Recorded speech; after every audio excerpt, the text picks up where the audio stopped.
जय हिंद साथियों, आपका स्वागत है YouTube चैनल परफेक्ट इन्फो में। दोस्तों, सशस्त्र बलों में सैनिक सामान्यतः सेवा शर्तों के कारण समाज से कटे रहते हैं। उनमें से कुछ लोग, कुछ सैनिक सेना से सेवानिवृत्त होने के बाद ही शादी करते हैं और परिणाम स्वरूप अंतिम चरण में, यानी कि जीवन के अंतिम चरण में उनको बच्चे पैदा होते हैं। दुर्भाग्यवश किसी दुर्घटना में या किसी प्राकृतिक कारणों की वजह से या फिर बीमारी की वजह से भूतपूर्व सैनिक और उसकी पत्नी की मृत्यु होने की वजह से बच्चे अनाथ हो जाते हैं।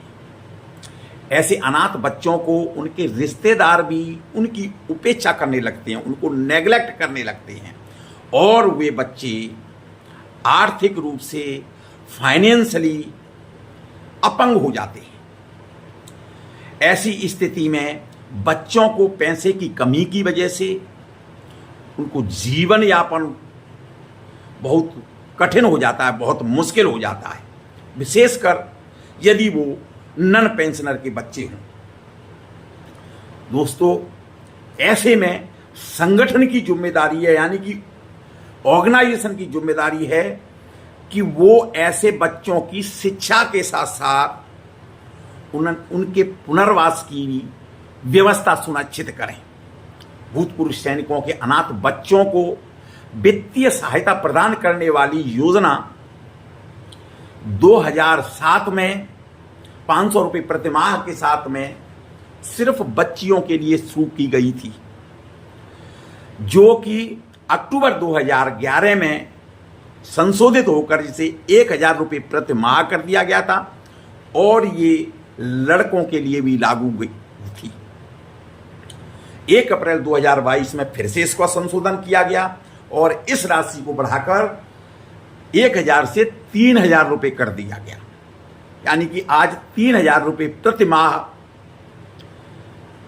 ये योजना के तहत पैसा मिलता है। दोस्तों, इसके लिए आवेदन आपको कब करना है, कैसे करना है, क्या क्या दस्तावेजों की जरूरत है, आगे आप विस्तृत रूप से देखेंगे। आपसे अनुरोध है कि आप वीडियो को अंत तक देखें। अनाथ अनुदान के आवेदन के लिए वेबसाइट www.ksb.gov.in को क्लिक करने पर केंद्रीय सैनिक बोर्ड की वेबसाइट खुलेगी और फंड ग्रांट वाली स्कीम पर पहुंचने के लिए वेलफेयर वाली विंडो को क्लिक करना है। उसके बाद 6 नंबर की योजना को सेलेक्ट करने पर अनाथ अनुदान वाली योजना प्रदर्शित होगी। केंद्रीय सैनिक बोर्ड का वेबसाइट इस तरीके से दिखाई देगी। एलिजिबिलिटी कंडीशंस, यानी कि पात्रता की शर्तें क्या हैं। आवेदक को भूतपूर्व सैनिक की वैध संतान होना चाहिए। सभी रैंकों को कि अनाथ बच्चों को यह योजना लागू है। अनाथ बेटे की आयु 21 वर्ष से कम होनी चाहिए तथा बेटी अविवाहित होनी चाहिए।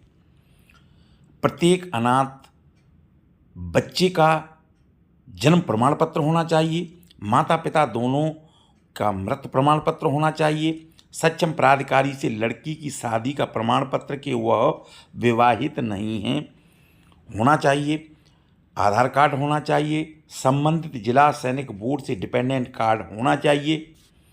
बच्चे का नाम सैनिक दस्तावेज में होना चाहिए। भूतपूर्व सैनिक की डिस्चार्ज बुक में दर्ज होना चाहिए। यदि डिस्चार्ज बुक में नाम दर्ज नहीं है तो संबंधित रिकॉर्ड का DO Part 2 होना जरूरी है।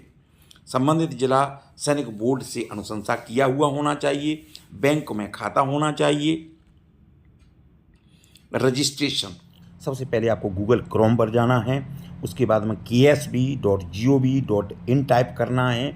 उसके बाद में इस तरीके से पेज खुल करके आएगा। उसके बाद आपको ksb.gov.in पे करना है। केंद्रीय सैनिक बोर्ड की वेबसाइट इस तरीके से खुल करके आपके सामने आएगी। ऊपर आपको 3 तरह के ऑप्शन दिखाई देंगे, लॉगिन, रजिस्टर और स्टेटस ऑफ एप्लीकेशन। आपको रजिस्टर के ऊपर में क्लिक करना है।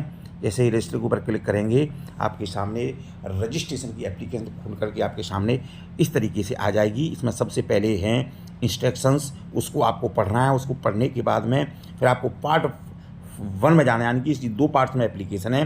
तो सबसे पहले हु आर यू, इसको आप क्लिक करेंगे तो आपके 3 तरह के ऑप्शन हैं, एक्स सर्विसमैन, सेल्फ, ऑर्फन और विडो। तो ऑर्फन के ऊपर, अगर ऑर्फन कर रहा है तो आप ऑर्फन के ऊपर टिक करेंगे। उसके बाद में फर्स्ट नेम, मिडिल नेम और सरनेम ये डालना है। उसके बाद में सर्विस नंबर ऑफ ESM, यानी कि एक्स सर्विसमैन का आर्मी नंबर क्या है वो डालना है। फिर do you have an existing I card, yes और नो 2 ऑप्शन है, वो आपको सेट करना है। उसके बाद आगे आप जाएंगे तो types of service of ESM, x serviceman की सेवा किस में की थी, आर्मी, नेवी, एयरफोर्स और कोस्ट गार्ड में, उसको आपको सेट करना है। आगे आप जाएंगे तो रैंक ऑफ एक्स सर्विसमैन, इसको जैसे ही करेंगे तो ड्रॉप डाउन लिस्ट के अंदर जितनी भी रैंक हैं वो आ जाएंगी। जो भी रैंक एक्स सर्विसमैन की थी वो सेट करना है। उसके बाद आगे जाएंगे तो कंसर्न RSB, यानी कि राज्य सैनिक बोर्ड कौन सा है, आप इसको जैसे ही क्लिक करेंगे तो जितने भी भारत के अंदर राज्य सैनिक बोर्ड हैं सब की लिस्ट सामने आ जाएगी। तो जो भी है उसको आपको सेट करना है। उसके बाद में जैसे ही आप सेट करेंगे तो उसके बाद में आपका आएगा ZSB विथ विच रजिस्टर्ड, यानी कि जिस जिला सैनिक बोर्ड के अंदर आप रजिस्टर्ड हैं वो कौन सा है। तो जो भी, जैसे आपने मध्य प्रदेश राज्य सैनिक बोर्ड सेलेक्ट किया है तो उसमें मध्य प्रदेश के अंदर जितने भी जिला सैनिक कल्याण कार्यालय हैं, जिला जिला बोर्ड हैं, वो सब के सब आ जाएंगे। वो आपको सेट करना है जो भी है आपका वो। उसके बाद में डेट ऑफ बर्थ, तो डेट ऑफ बर्थ को आपकी जो भी डेट ऑफ बर्थ है वो आपको सेट करना है। उसके बाद में जैसे ही आप आगे आएंगे तो डेट ऑफ इनरोलमेंट है वो आपको डालना है। इस तरीके से वो आपको सेट करना है।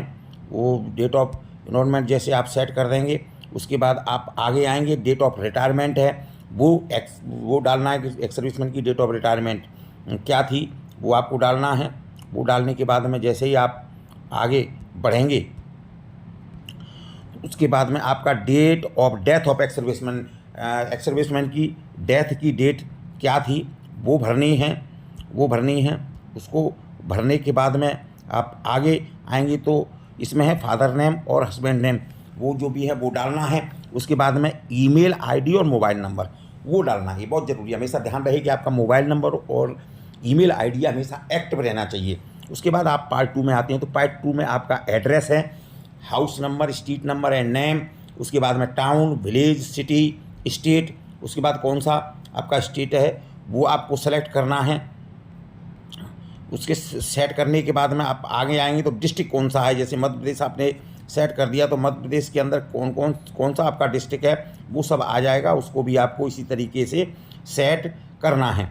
उसके बाद आप आगे चलेंगे तो कंट्री आपकी इंडिया ऑटोमेटिक आ जाएगी। पिन कोड नंबर आपने डालना है, तो जो भी पिन कोड है वो डालना है। आप आगे आएंगे तो फिर बैंक का डिटेल है, सबसे पहले name of bank account holder, जिसके नाम से खाता है वो डालना है। आपको बैंक को सेलेक्ट ड्रॉप डाउन लिस्ट करेंगे तो आपको वो आ जाएगा, वो आपको सेलेक्ट कर देना। उसकी ब्रांच नेम, जैसे आपका जो है ग्वालियर, मुरैना, जो भी भिंड, जो भी जहाँ भी आपका खाता था तो वो आपको डालना है। ठीक है, तो वो डालने के बाद में आप जैसे आगे बढ़ेंगे उसके बाद में आपका अकाउंट नंबर है, अकाउंट नंबर जो भी है वो आपको डालना है। उसके बाद में IFSC कोड है वो डालना है। उसके बाद पेंशनर या नॉन पेंशनर है वो आपको डालना है। जैसे नॉन पेंशनर है तो ठीक है, अगर पेंशनर आप डालेंगे तो इसके अंदर आपको जो है PPO नंबर आएगा वो आपको PPO डालना पड़ेगा। इस तरीके से आप आगे जाएंगे तो वेरिफिकेशन कोड जो कि आपका कैप्चा है उसको डालने के बाद में आपको सबमिट करना है। जैसे ही सबमिट करेंगे आपका एप्लीकेशन रजिस्ट्रेशन का सबमिट हो जाएगा और आपने जो ईमेल एड्रेस दिया है उसके ऊपर आपका ईमेल के ऊपर लिंक आएगा। वो आपको लिंक करने के बाद में आपको वेरिफिकेशन की पूरा हो जाएगा और उसी के अंदर आपका लॉगिन ID और पासवर्ड आएगा। आवेदन कैसे भरना है, रजिस्ट्रेशन के बाद मैं ईमेल पर प्राप्त लॉगिन ID को, पासवर्ड को रीसेट करना है और फिर आपको आवेदन प्रक्रिया के लिए दोबारा वेबसाइट पर जाना है और लॉगिन वाली जगह पर क्लिक करके आपको पात्रता के आधार पर आपको अनाथ अनुदान योजना के तहत आवेदन भरना शुरू करना है। पहला पेज पार्ट फर्स्ट इस तरीके से दिखाई देगा, जिसमें आपको पार्ट फर्स्ट में भरना है first name, middle name, surname, service number यानी कि army number, Aadhaar card, rank date of enrolment यानी कि भूतपूर्व सैनिक की भर्ती की तारीख, डेट ऑफ डिस्चार्ज यानी कि जब वो सेवानिवृत्त हुए थे वो तारीख, उसके बाद डेट ऑफ बर्थ यानी कि जन्म दिन, उसके बाद में date of death of ex serviceman, मृत्यु कब हुई थी उसकी तारीख, रीज़न फॉर डिस्चार्ज यानी कि वो उनका क्या कारण था उनको डिस्चार्ज लेने का, ये आपकी डिस्चार्ज बुक में लिखा रहता है, वो आपको भरना है। Character at the time of discharge, ये ड्रॉप डाउन लिस्ट के अंदर होगा, जो आपकी डिस्चार्ज बुक में करेक्टर दिया हुआ है वो उसको देख करके भरना है। पेंशन, बेसिक पेंशन, ये उसके बाद में इनकम देयर फ्रॉम रीएम्प्लॉयमेंट, अगर कहीं नौकरी की है तो वहाँ से कोई इनकम है, मंथली इनकम है, ये है तो भरना है। पेंशन आपको खाली छोड़ना है अगर नॉन पेंशनर है तो। उसके बाद में सेलेक्ट योर राज्य सैनिक बोर्ड, सेलेक्ट योर जिला सैनिक बोर्ड, ड्रॉप डाउन लिस्ट के अंदर में राज्य सैनिक बोर्ड को सेलेक्ट करना है। उसके बाद में आपको जिला सैनिक बोर्ड को सेलेक्ट करना है। आपका पता क्या है वो भरना है, कॉन्टैक्ट डिटेल भरनी है। उसके बाद पार्ट 2 में जब हम पहुंचेंगे तो सबसे पहले इसमें अकाउंट की डिटेल है, तो सबसे पहले है is your account number link with Aadhaar card, क्या आपका जो खाता है वो आधार कार्ड के साथ में लिंक है क्या, उसको टिक करना है, यदि नहीं है तो नहीं टिक करना है। Name of bank account holder यानी कि किसके नाम से खाता है उसका नाम लिखना है, बैंक का नाम लिखना है, ब्रांच का नाम लिखना है, अकाउंट नंबर लिखना है, IFSC कोड लिखना है। अगर कुछ और आपको लिखना चाहते हो तो उसके लिए भी जगह है, एडिशनल इन्फॉर्मेशन के लिए वो भी आपको लिखना है। उसके बाद में ऐड अर्लियर ग्रांट डिटेल, अगर आपने पहले इस योजना के तहत पैसा लिया है तो वो आपको भरना है। उसके बाद में सेव, और आपकी जो एप्लीकेशन है यानी कि आवेदन है उसको आपको सेव कर देना है। 2 और 3 पार्ट इस तरीके से दिखाई देगा। आपको डॉक्यूमेंट क्या क्या अपलोड करने हैं, सबसे पहले डिस्चार्ज के सारे पेजों को क्रम वाइज अपलोड करना है। अगर कहीं पर कटिंग या ओवर राइटिंग है तो स्टैंप लगा करके जिला सैनिक कल्याण अधिकारी की साइन करवा के उसको सत्यापित करना है। PPO अगर लागू है तो PPO भरना है। Death certificate of both parents यानी कि माता और पिता के दोनों का मृत्यु प्रमाण पत्र अपलोड करना है। Dependent card issued from KSB, जो ऑर्फन बच्चा है उसका डिपेंडेंट कार्ड को अपलोड करना है। Birth certificate of each orphan यानी कि जो अनाथ बच्चा है उसका जन्म प्रमाण पत्र को अपलोड करना है। Certificate from competent authority that girls she is not married, यानी कि लड़की है तो उसकी शादी नहीं हुई है, इस तरीके का प्रमाण पत्र सक्षम अधिकारी से साइन करा करके उसको भी अपलोड करना है। और डिटेल का बैंक यानी कि बैंक की पहली पेज को डालना है, या फिर कैंसिल चेक को आपको अपलोड करना है। इस तरीके से आपको अपलोडिंग वाले पेज का इंटरफेस दिखाई देगा, जिसमें कहाँ पर अपलोड करना है, कहाँ पर डालना है, ये सारी उसमें दिखाई देता है। उसमें लास्ट में है प्रिंट, सेव एंड फॉरवर्ड और कैंसिल, ये 4 तरह की ऑप्शन है। सबसे पहले प्रिंट लेकर के आपको चेक कर लेना है कि मेरी आवेदन में किसी तरह की कोई त्रुटियां नहीं है, कोई गलतियां नहीं है, बिल्कुल करेक्ट है। उसके बाद में सेव और फॉरवर्ड कर देना है, तो आप सेव एंड फॉरवर्ड कर देंगे तो ये आगे चला जाएगा आपका आवेदन। उसके बाद में ये आवेदन आपको किस एजेंसी के पास जाता है, एजेंसी का क्या कार्रवाई रहती है, कितने दिन लगते हैं, ये सारी जानकारी एप्लीकेशन अथराइजेशन फ्लो में दिखाई गई है। सबसे पहले जो आवेदक है वो आवेदन को भर के आगे फॉरवर्ड करता है। उसके बाद में जिला सैनिक बोर्ड के यूज़र के पास में जाता है। जिला सैनिक बोर्ड का यूज़र उसका सत्यापन करता है, चेक करता है। उसके बाद सही पाए जाने पर उसकी अनुशंसा करके आगे भेज देता है। यदि उसमें कुछ त्रुटियां हैं, कुछ गलतियां हैं, तो वो उसको SMS के माध्यम से, ईमेल के माध्यम से फ़ोन करके वो आवेदक को बताता है। आवेदक दोबारा चेक करने के बाद 30 दिन के अंदर यदि दोबारा रेक्टिफाई करके अपलोड कर देता है तो फिर दोबारा जिला सैनिक बोर्ड के यूज़र के पास में जाता है। जिला सैनिक बोर्ड का यूज़र उसको लॉगिन करेगा, सत्यापन करेगा और अनुशंसा करने के बाद उसको आगे भेज देगा। फिर ये जिला सैनिक बोर्ड के एडमिन के पास जाएगा। जिला सैनिक बोर्ड का एडमिन सत्यापन करने के बाद में सही पाए जाने पर अनुशंसा करेगा, यानी कि रिकमेंड करके आगे भेज देगा। जिला सैनिक बोर्ड के पास में 7 दिवस का कार्य दिवस का समय होता है, यानी कि 7 वर्किंग डे। के अंदर ये कार्रवाई कर देते हैं। उसके बाद में राज्य सैनिक बोर्ड के यूज़र के पास में जाएगा, वो राज्य सैनिक बोर्ड का यूज़र लॉगिन करेगा, सत्यापन करेगा, सही पाए जाने पर एप्लीकेशन के वो आगे अनुशंसा करके भेज देगा, यानी कि रिकमेंड करके भेज देगा। उसके बाद में राज्य सैनिक बोर्ड के एडमिन के पास में जाएगा, राज्य सैनिक बोर्ड का एडमिन सत्यापन करेगा, चेक करेगा, सही पाए जाने पर अनुशंसा करके यानी कि रिकमेंड करके आगे भेज देगा। इसके लिए राज्य सैनिक बोर्ड के पास में 14 डेज यानी कि 14 वर्किंग डेज का समय रहता है। उसके बाद में एप्लीकेशन केंद्रीय सैनिक बोर्ड के यूज़र के पास में जाता है। केंद्रीय सैनिक बोर्ड का यूज़र उसका लॉगिन करेगा, सत्यापन करेगा, सही पाए जाने पर वो आगे फॉरवर्ड कर देगा। उसके बाद केंद्रीय सैनिक बोर्ड के एडमिन के पास जाएगा। केंद्रीय सैनिक बोर्ड का एडमिन लॉगिन करके, सत्यापन करके, चेक करके यदि एप्लीकेशन सही है तो उसका अनुमोदन कर देगा, यानी कि उसको अप्रूव कर देगा। जैसे ही केंद्रीय सैनिक बोर्ड के एडमिन से अप्रूव हो जाता है, वो फाइनेंशियल सेंक्शन के लिए सक्षम प्राधिकारी के पास में जाता है।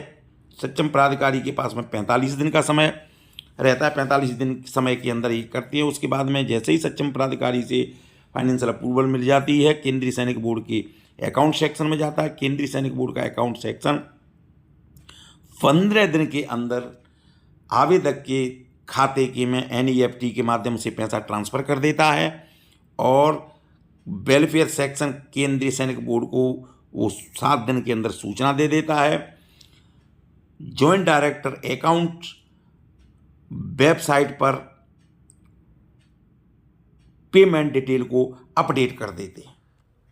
सब्सिक्वेंट ग्रांट यानी कि बाद का अनुदान, अनाथ अनुदान एक बार सक्षम प्राधिकारी द्वारा अप्रूव हो जाता है, यानी कि अनुमोदित होने के बाद अनाथ बच्चे की पात्रता अवधि तक के लिए लागू रहता है। दोबारा अप्लाई करने की जरूरत नहीं है। आपको हर वर्ष संबंधित जिला सैनिक कल्याण अधिकारी के काउंटर साइन करा करके केंद्रीय सैनिक के बोर्ड के जो फॉर्मेट है उसके अनुसार प्रमाण पत्र देना है। लड़की के लिए कि वह अविवाहित है और जीवित है, तथा लड़के के लिए वह 21 वर्ष से कम है और जीवित है। यह प्रमाण पत्र योजना जारी रखने के लिए 1 दिसंबर से 31 मार्च के बीच में केंद्रीय सैनिक बोर्ड की वेबसाइट के ऊपर आपको डाउनलोड करना है। ध्यान रहे कि 31 मार्च के बाद अगर आपने प्रमाण पत्र वेबसाइट पर डाला